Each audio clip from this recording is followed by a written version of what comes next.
Hey, good morning. Just wanted to do a quick video just talking about communicating with clients. One of the biggest things I hear in this role is how so often there's other contractors that these people have dealt with, the homeowner might have dealt with, that just would not communicate. So many issues can just be solved with just a conversation. But because people aren't reaching out, they're not saying, hey man, we're gonna not be coming to your house today. These are the type of things that end up putting a bad taste in people's mouths. One of the things I'm always cognizant of is just like the user experience.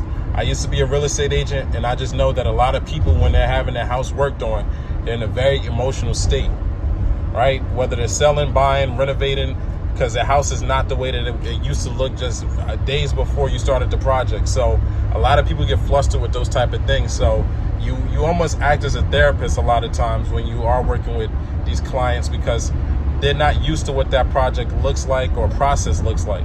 So when you're ripping all the floors up and they down to concrete floors again, and I mean, they got to walk through the house when you're not around and the floors are cold and there's dust all over the place, and maybe they have a baby and they got a HVAC unit and all the dust is going through the ventilation, and then they got to sweep all the floors up and everything. So one of the biggest things with communication is also educating the client. A lot of people don't take the time to let the client know what that process is going to look like.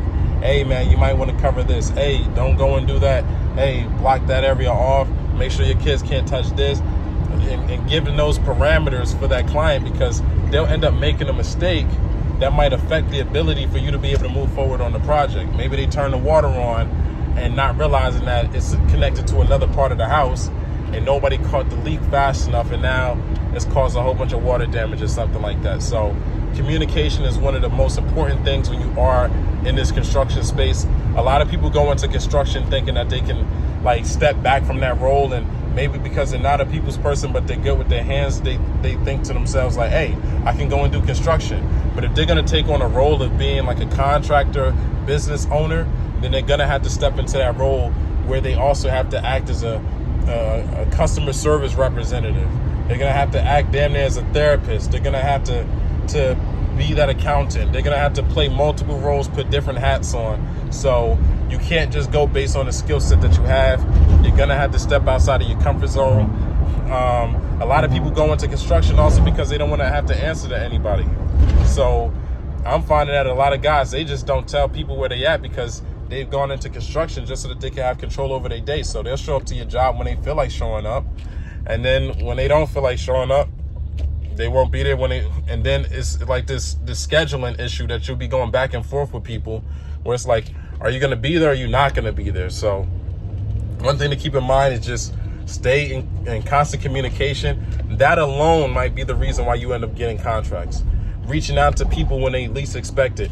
Reaching out to people after the project, and not always asking for something. Just saying, hey, how's everything going? I just wanted to check on the project. I know some people, they only call back when they want a review or they want to be able to get a referral. Like, don't just be that guy. I try to take like a familial stance when it comes to like dealing with clients, right? Ask them about their kids, those type of things. But that also is like a here or there thing. It really all depends on the person. But most of the time you can tell when people want to be communicated with.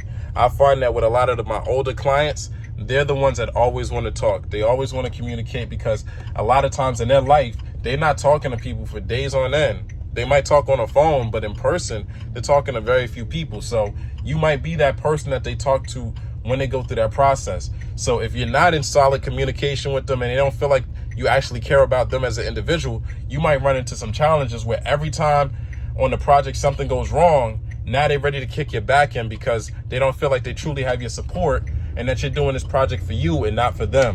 So having solid communication just solidifies the relationship that you have with any clients.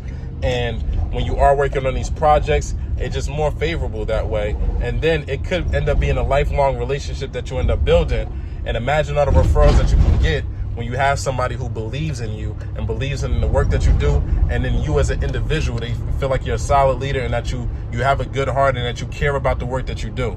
These things make a huge difference. I got people that call me all the time asking for projects. I work at a company, so that's not really what I do now, but I always have people reaching back out to me because they've had such a favorable experience during the time I was a project manager at another company.